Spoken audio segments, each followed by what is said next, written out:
할렐루야. 오늘은 지난 시간에 이어서 8- 이제 6편 8-6편 마무리를 하도록 하겠습니다. 지난 시간 말씀에 이어서 바로 진행하도록 하겠습니다.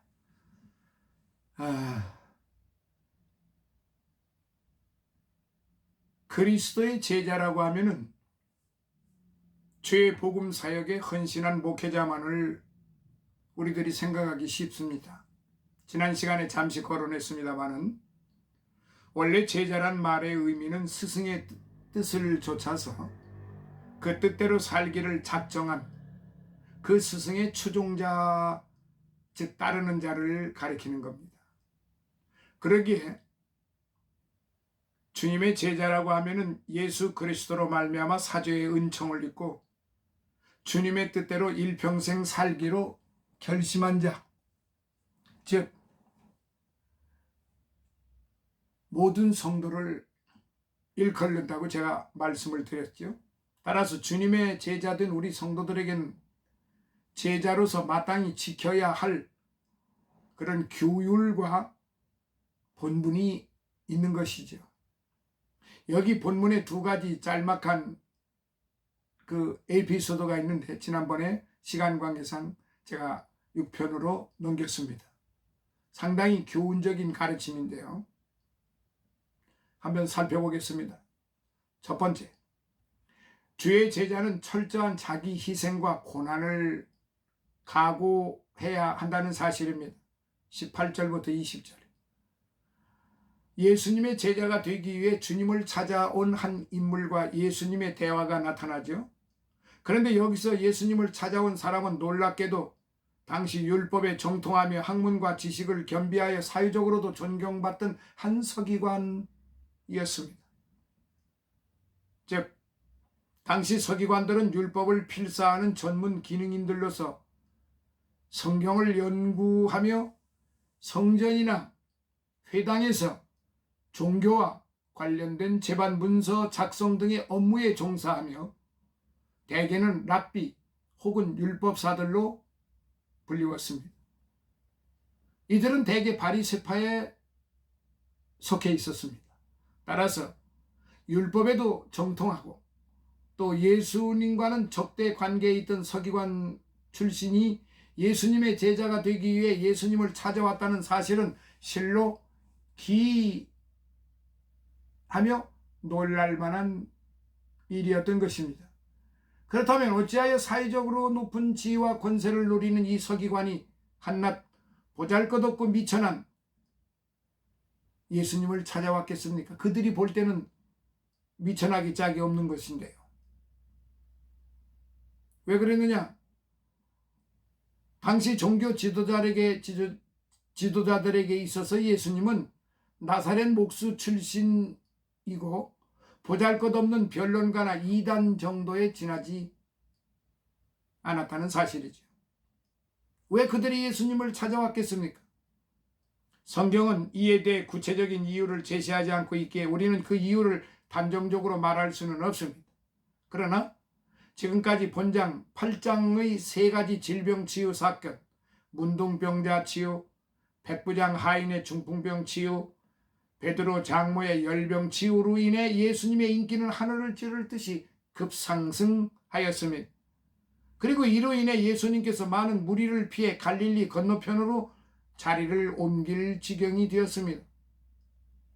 아마 질병 치유 이적보다는 제자들의 개인적인 신앙 양육이 더 중요했기에 예수님께서 한적한 처소로 자리를 옮기신 듯 하다고 학자들은 그렇게 평하기도 합니다. 18절에. 이런 광경을 줄곧 목도한 서기관은 예수님의 놀라운 이적과 열광하는 군중들의 환호성에 매력을 느꼈음에 틀림이 없을 거예요. 그리고 이 서기관은 이런 인기 절정의 예수님과 친분 관계를 갖고 예수님의 제자가 된다면 자신 역시 예수님의 못지않은 명성을 얻을 것으로 생각할 수도 있었습니다. 그러나 이 선교기관은 중요한 한 가지 사실을 간과하고 있었던 것입니다. 즉 제자가 되겠다는 서기관의 요청에 대한 예수님의 답변을 한번 살펴볼게요. 여우도 굴이 있고 공중에 새도 거처가 있으되 오직 인자는 머리 둘 것이 없도다. 20절에 이 무슨 말씀입니까?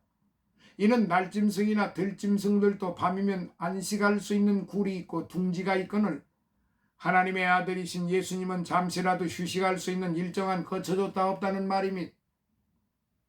이는 곧 주님의 공생애가 인간의 부귀영화와는 무관하며 고독하고 외로운 삶임을 분명하게 보여주고 있는 것입니다. 그때나 지금이나 우리가 살고 있는 삶의 방식은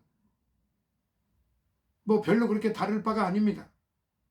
환경이 바뀌어졌을 뿐입니다. 좀 더 많이 발전이 되었지요. 삶의 그 의식이나 방식이나 모든 것들이 완연하게 바뀌어져 있는 것은 사실인데 그때나 지금이나 동일한 것은 사람들이 살아가는 그 방법에 있어서 별로 차이는 없다는 거죠.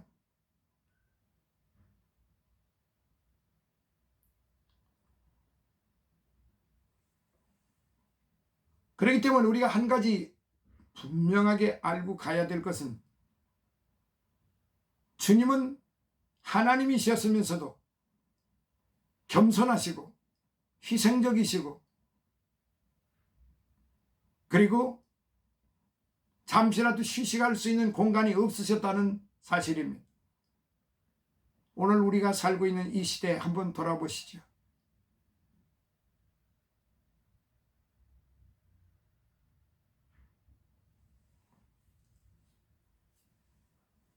해답이 나올 리가 없죠.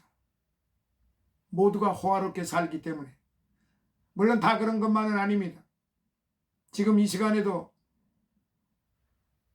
해외에 나가 있는 아프리카라든가 오지, 국내에서도 아주 오지, 산골짜기, 벽지 이런 그 섬들 속에서는 그래도 그들에게는 비록 참 도시 생활처럼 그렇게 넉넉하게 아주 뭐 갖출 거 다 갖추고 볼 거 다 보고 여유롭게 사는 그런 환경은 아닙니다만은 그래도 거처할 곳은 있잖아요. 과거에는 정말로 없어서 배를 고른 분들이 한두 분이 아니었습니다. 저도 그 과정을 거쳤지만요. 근데 지금은 이제 없는 사람은 정부에서 다 도와주고 먹을 것을 주고 가장 작은 비용이지만은 그래도 살아갈 수 있도록 만들어 주고 있습니다. 그런 시대 속에서 우리가 지금 살고 있어요. 그러니까 주님과의 비교를 해보면은 우리는 주님보다도 월등히 지금 잘 먹고 잘 산다는 거죠.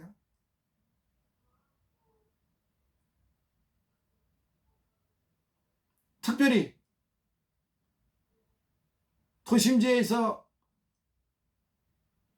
호화찬란 고대광실 거대한 빌딩을 지어놓고 사는 대형 교회들, 그 안에 들어가 보면 시설이 으리으리합니다.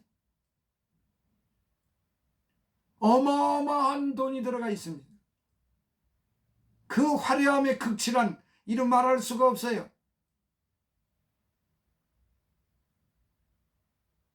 파이프 오르간 하나 설치하는데도 엄청난 돈이 들어가고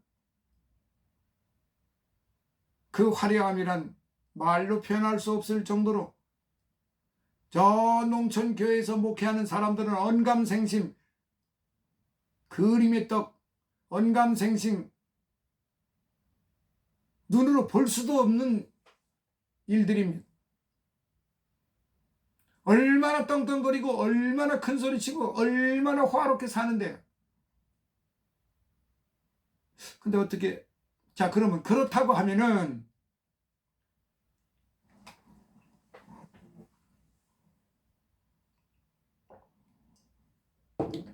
과연 주님의 마음과 똑같을 수 있을까요?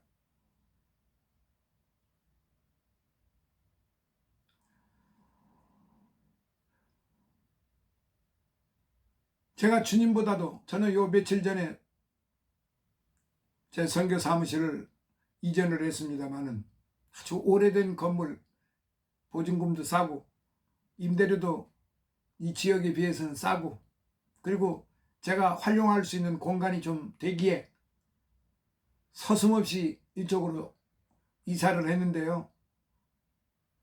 지금 일주일이 지났는데도 지금 정리를 다 못하고요. 지금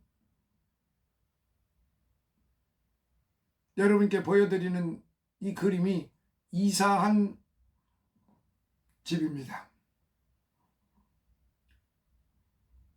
과거 그림이나 이게 그 서고를 그렇게 만들어 놨기 때문에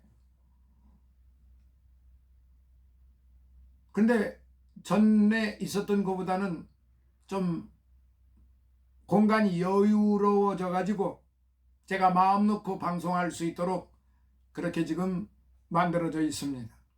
사랑하시는 성도 여러분, 저는 주님보다도 월등하게 편안하게 지금 잘 살고 있다는 사실입니다. 우리 주님께서는 여우도 굴에 있고 공중에 새도 거처가 있는데 오직 인자는 머리 둘 곳이 없다라고 말씀을 하셨습니다. 잠시라도 휴식할 수 있는 일정한 거처조차도 없다는 말입니다. 얼마나 고독하시고 외롭고 얼마나 힘들고 고달프신 그런 인생 길이었습니까?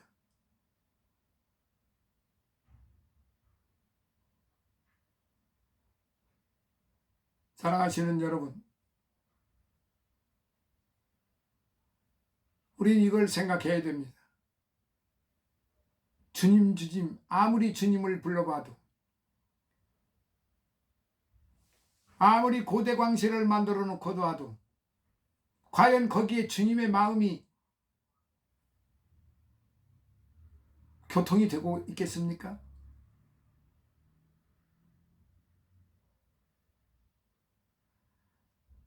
모두가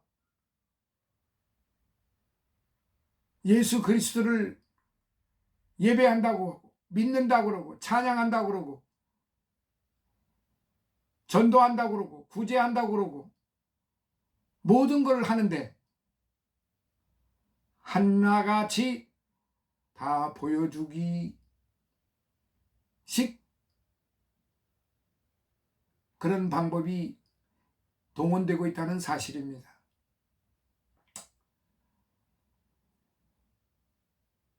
안타까운 일입니다.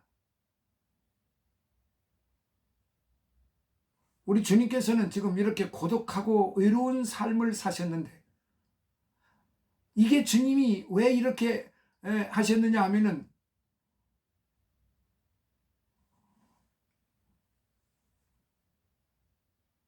주님이 직접 모범을 본을 보여주시기 위한 것이었기 때문에 그렇습니다. 낮아지시고 하나님이셨는데 하나님과 동등됨을 취하지 아니하시고 사람으로 오셔서 낮은 자리에 겸손한 자리에 희생하는 자리에 온갖 고난을 받는 자리에 십자가를 지고 피 흘리는 자리에 사람들에게 온갖 비웃음과 조롱하는 자리에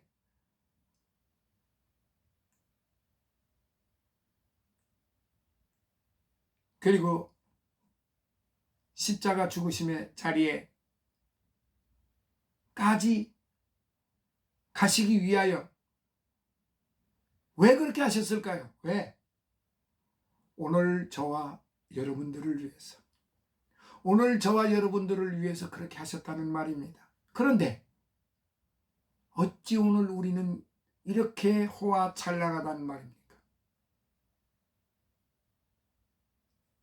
사랑하시는 여러분,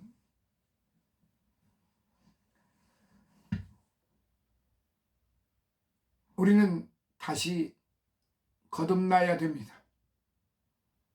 우리의 삶이 어찌해야 하는지, 우리가 어찌하여야 주님의 마음을 닮아서 주님처럼 그렇게 가야 하는지, 우리는 이 8장을 통해서 다시 한번 우리 자신을 돌이켜보고 바른 길로 가야만 하는 것입니다.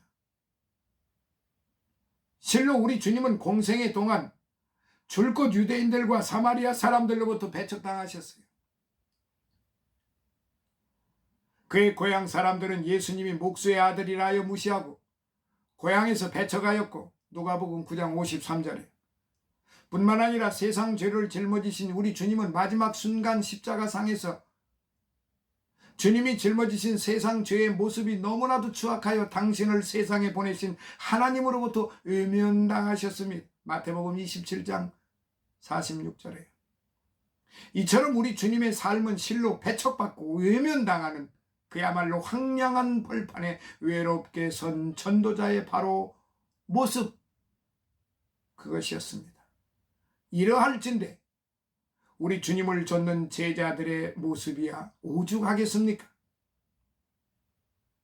그런데 호화찬란하게 살아서야 되겠습니까?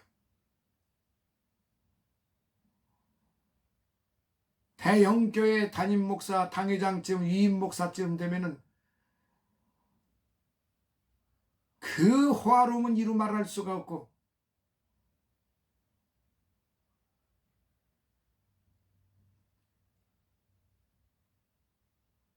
상상을 초월하는 삶을 이어가고 있는 것입니다. 과연 옳은 일일까요? 그것은 주님이 판단하시기를 원합니다. 그러므로 우리 주님의 제자된 성도 여러분, 주님을 좇는 삶은 인간적 측면에서 볼 때는 그렇게 화려하고 영화롭지 못합니다. 진실로 제자의 길은 십자가의 길이요 고난의 길이며 수욕의 길입니다. 그러기에 우리 성도는 이 땅에서 헛된 영광을 추구하고 부질없는 명예를 사모하지 말아야 합니다. 그리고 앞서가신 주님의 십자가를 짊어지고 솔리 데오 그로리아, 오직 하나님께 영광과 존귀를 드리고 그분을 사모하는 그런 자들이 되어야 합니다. 마태복음 16장 24절에 보면요.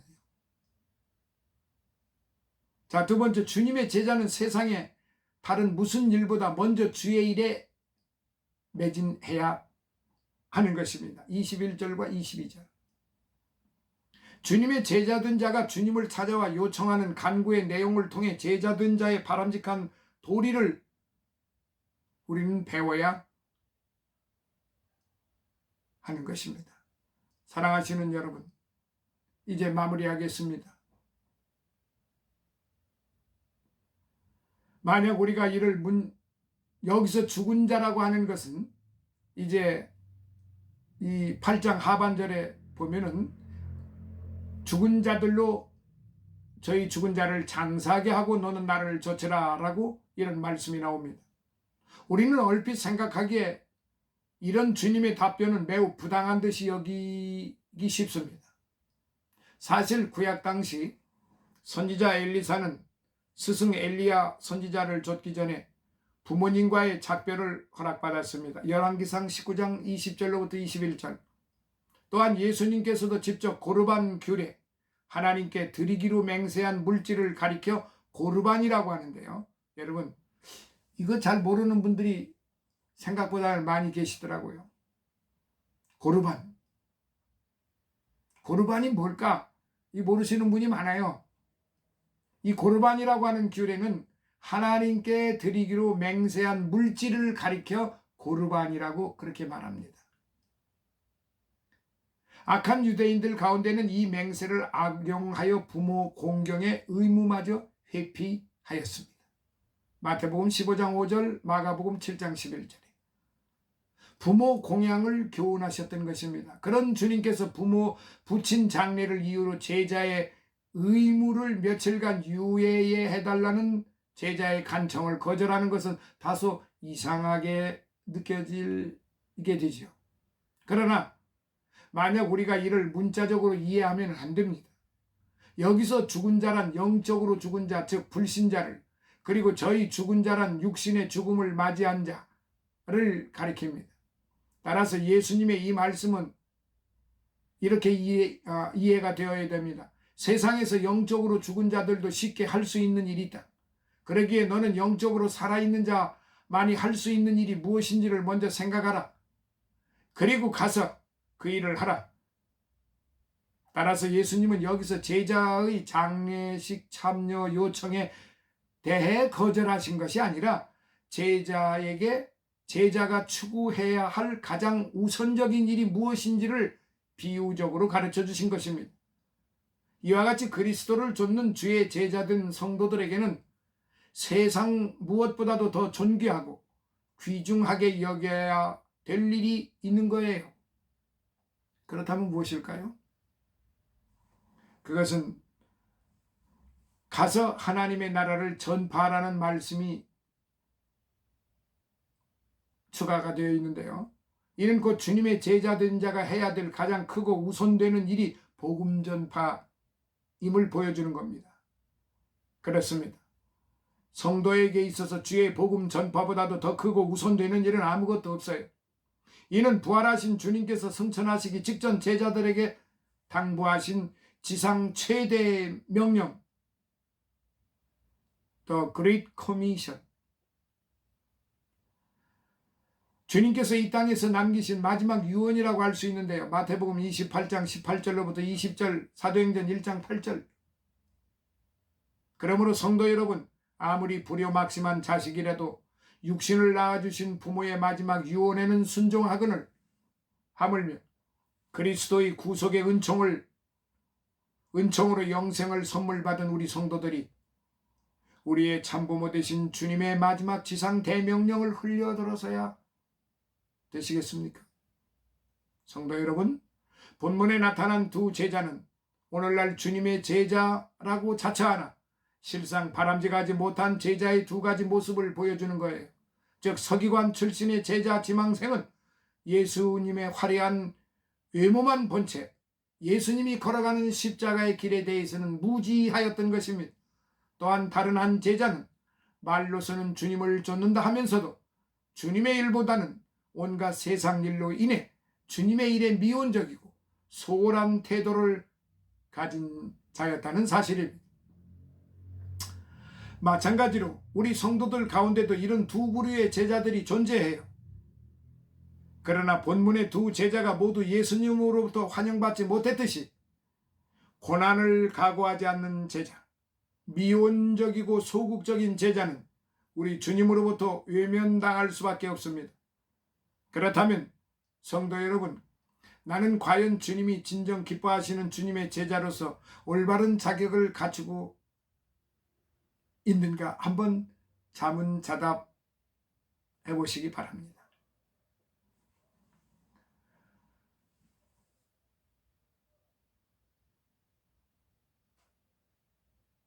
아마 모두가 다 가슴을 치면서 자신이 얼마나 부끄럽고 얼마나 추악한 존재인가를 알게 될 것입니다. 자신의 그런 모습을 주님이 덮어주셨다는 사실, 주님이 사해 주셨다는 사실을, 주님이 깨끗하게 씻어주셨다는 사실, 주님이요 십자가의 길을 걸으시면서 온갖 고난을 받으시면서 머리 둘 것이 없고 누울 것도 없는 그런 환경 속에서 주님이 그렇게 하셨다는 사실입니다. 그런데 오늘 우리는 호화찬란한 삶을 고대 광실에서 그야말로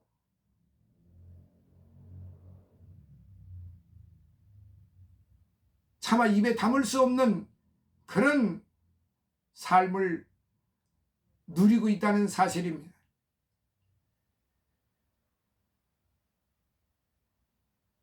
오늘 다시 한번 제가 말씀드립니다. 구약 성경 이사야서 1장을 꼭 읽어보시기 바랍니다. 그건 제 말이 아니고 하나님의 말씀이기 때문에 그 이사야서 1장을 꼭 읽으시면 또 한 번 읽으시고, 그리고 은혜 드시면 또 한 번 읽으시고, 아니 은혜가 되지 않는다 할지라도, 깨닫지 못한다 할지라도 자꾸 읽어보세요. 자신의 모습이 보입니다. 이사야서 1장은 영적인 거울이에요. 이사야서 1장을 딱 들여다보시면 자신의 모습이 보입니다. 자신의 모습이 보일 때까지 계속 읽으세요.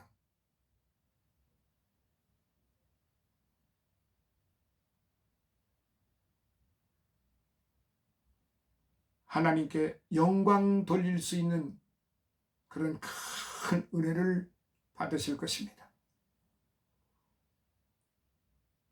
사랑하시는 여러분, 23절로부터 27절에 바다를 잔잔케 하신 주님, 인생의 풍랑을 다스리는 주님에 대해서도 우리는 다시 한번 돌이켜봐야 되고, 고해와 같은 인생을 살아가는 우리 성도들은 누구나 뜻하지 않은 세상 문제들로 인해 크게 당황하고 염려하게 됩니다. 본문의 제자들을 보십시오. 이들은 지금까지 그렇게 많은 주님의 이적을 목격했음에도 불구하고 8장 1절로부터 17절, 갑자기 밀어닥친 광풍에 어찌할 바를 모르고 두려워 떨며 당황하지 않았습니까? 그것도 주님과 함께 한 배를 타고 있으면서 말입니다. 그렇다면 진정 우리 성도들은 세상이 가져다 주는 뜻하지 않은 인생 문제 앞에서 두렵고 근심할 정도로 그렇게 연약한 존재들일까요? 결코 그렇지 않습니다. 실로 우리 성도들은 사망 권세를 이기시고 승리하신 우리 주님과 더불어 세상을 이긴 자들이란 말입니다. 뿐만 아니라 앞으로도 주님의 능력을 힘입어 능히 세상에서 승리할 자들이에요. 그럼에도 불구하고 순간순간 인생 문제, 세상 문제로 근심하며 염려하는 것은 우리들이 때때로 주님을 향한 믿음 위에 굳건히 서 있지 못하는데 원인이 있다는 사실이에요. 본문의 제자들 역시 마찬가지였습니다. 제자들도 주님의 이적을 목격하고 주님으로 말미암아 병자가 고침을 받고 마귀가 쫓겨나는 것을 바라보는 순간에는 하나같이 큰 믿음을 가졌어요. 그러나 당장 눈앞에서 주님의 이적이 사라지고 일순간 집채와 같은 파도가 배를 뒤덮다 제자들은 순간적으로 주님에 대한 믿음을 잊어버렸습니다. 이 모습이 바로 오늘 저와 여러분들의 모습이라는 말입니다. 즉 제자들이 광풍 앞에서 큰 두려움에 사로잡힌 것은 그들의 믿음이 연약해졌기 때문이었던 것입니다. 이에 대한 주님의 꾸짖음을 직접 한번 들어보십시오. 어찌하여 무서워하느냐 믿음의 적은 자들아. 26절에 사랑하시는 성도 여러분, 성도가 고해와 같은 세상에서 선장되신 주님과 더불어 구원 방주를 타고 있으면서도 세상의 광풍, 인생의 거친 바람 앞에 두려워하는 것은 순간순간 주님을 향한 믿음을 잃어버리기 때문입니다. 그러나 진실로 인생의 풍랑을 잠잠케 하시고 우리 성도들을 천성의 안전한 폭으로 인도해 주실 분은 우리 주님 한 분밖에 없습니다. 할렐루야. 그러기에 성도는 광풍노도 앞에서도 거칠고 험한 바다를 보지 말고 구원 방주의 선장이신 우리 주님만을 바라보아야 합니다.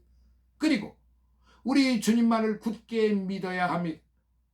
그렇다면 우리 주님은 과연 어떤 분이시기에 우리 인생을 담당하시사 인생의 거친 풍랑조차도 꾸짖어 잔잔하게 하실까요? 하나님이시기 때문에 그렇습니다.